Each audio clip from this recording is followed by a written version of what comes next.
Michael, one of my favorite lines to people when they ask me what I do is ultimately say, I'm the guy constantly looking to avoid honest work. You may have beat me on this one, Guy. Tell us what you're doing at this point to avoid an honest job. Well, that's quite a lead-in. I'm not sure if I'm avoiding much. Let me tell you, I've avoided staying on the ground. How's that for the most part of the summer? Yeah, no kidding. I've flown this Remos light sport aircraft so far into 49 of the 50 states. My goal is all 50 states. Landing at Long Beach here was 151st Airport. Flight distance has been just shy, I'm a couple hundred miles shy of 24,000 miles, which is further than around the world now. Took off on April the 8th from Salina, Kansas. It's been an incredible journey, to say the least. As far as some of the things that have been a little more difficult in planning, I had calculated this trip, it's all VFR.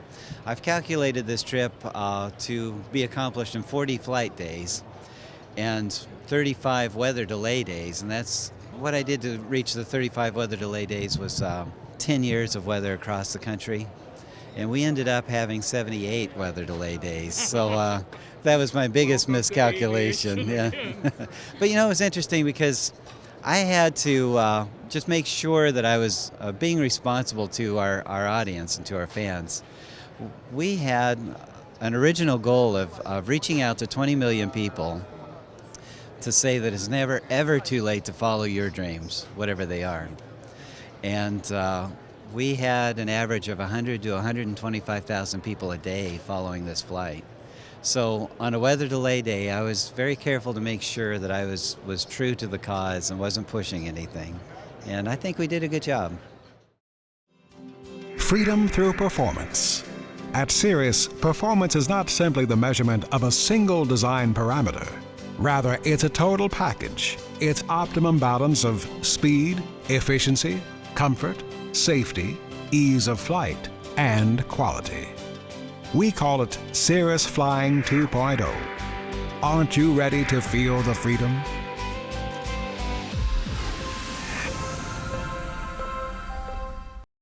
There's always a decision point when somebody decides to leave normal life and go out and live large. Why? How? Where did it start for you? I had always wanted to fly. I mean, ever since I was a kid, I remember looking at clouds and other airplanes and on, thinking that someday I would be there. Unfortunately, and so many people can relate to this, where I put it off. It's too expensive. I don't have a pilot's license. I don't have an airplane, and on and on and on it would go. The problem is in August of '03, my heart stopped twice. The following December, I was alert enough to realize that I'm never going to fly. And it hit me like a ton of bricks because I had every opportunity to fly and didn't.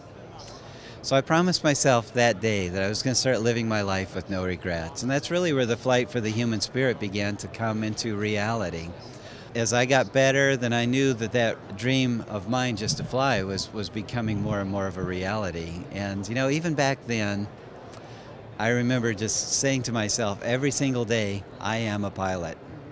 And I would say those words faithfully to myself, and here I am. Here I am. Oh, it starts here. It does. It does. And anything that's worthwhile has to start here, not here. And we make that mistake so many times.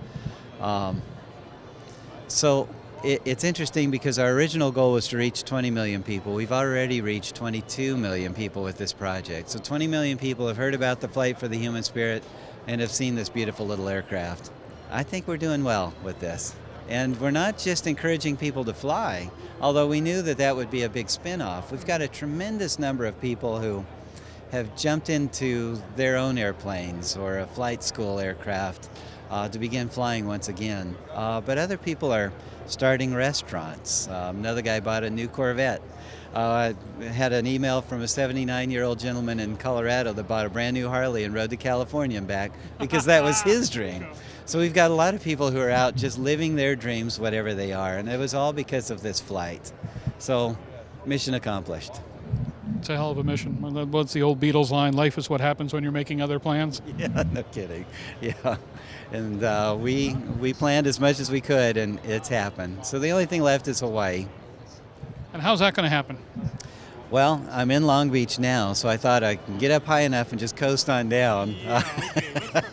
So in order to get to Hawaii, we're just going to ship it over there. So we're just in the phase of either finding a sponsor to put their name on the tail of the plane, or we'll raise the funds. But the way I look at it, honestly, is with everything that I've done and accomplished already, Hawaii's going to be easy. The beauty of the Release 9 system architecture is that you have 2 fully redundant integrated flight displays. Each has access to all the systems and data. Providing full redundancy and eliminating traditional reversionary modes, Release 9 allows either display to be configured as the PFD. Now your failure modes are much more manageable because you can continue to fly with the same familiar display symbology without the need to relearn composite modes you don't typically fly with. Avidyne's Integra Release 9 is truly the next generation in fully integrated flight deck technology. One of the greatest things about this whole flight have been the people that we've met. 151 airports. I've talked to a lot of people, and I'm already getting emails from people in Hawaii who are looking forward to us coming. As far as adventures, well, certainly weather aloft has been a challenge at times. Storms that have popped up out of nowhere. Some of the more spectacular sights have certainly been flying over Niagara Falls, flying over JFK, flying over LAX. Good one. Yeah, no kidding. Cool. Yeah, Grand Canyon, Florida Keys. This is one big, beautiful country. Anybody who has the opportunity to climb into a plane once and fly even part of this route that I've flown on, take it. It's an incredible vantage point to all of that beauty. It is absolutely an amazing nation in so many ways, and the airplane is a lens. It's an opportunity for us to look at the world in a way we can't see it otherwise, and it's just really an extraordinary thing. However, now you're most of the way through this amazing adventure and amazing dream, and the one thing I've learned from about realizing dreams is that it doesn't stop there.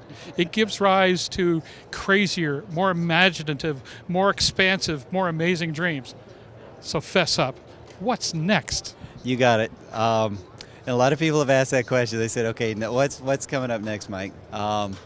Next summer, I'm going to attempt to set 6 new world records in the same aircraft. Our goal is to put this aircraft into a museum when it's finished, and we've got some very prestigious museums looking at it. And one of them said to me that we've got to set world records in this aircraft for it to be museum worthy, so we'll do that. 2 of those will be coast-to-coast runs, so it's a completely different mindset and a completely different mission, but throughout the course of the flight for the Human Spirit, we've done a few legs where we've been practicing for that type of a flight. In the years to come after that, particularly 2 years from now, my next big goal is to conduct a symphony orchestra. And so it's not aviation related at that point, but I've got my instructor already lined up in Chicago, and it'll be one of my own original pieces that I'll conduct. Well, Michael, one of the things I have to respect in folks who can dream large and live large at the same time. Sounds like you've had some fun. Keep us up to date, let us know what's going on, and honest to goodness, got to send me some pictures from Molokai. You got it, absolutely. Thank you so much, appreciate it.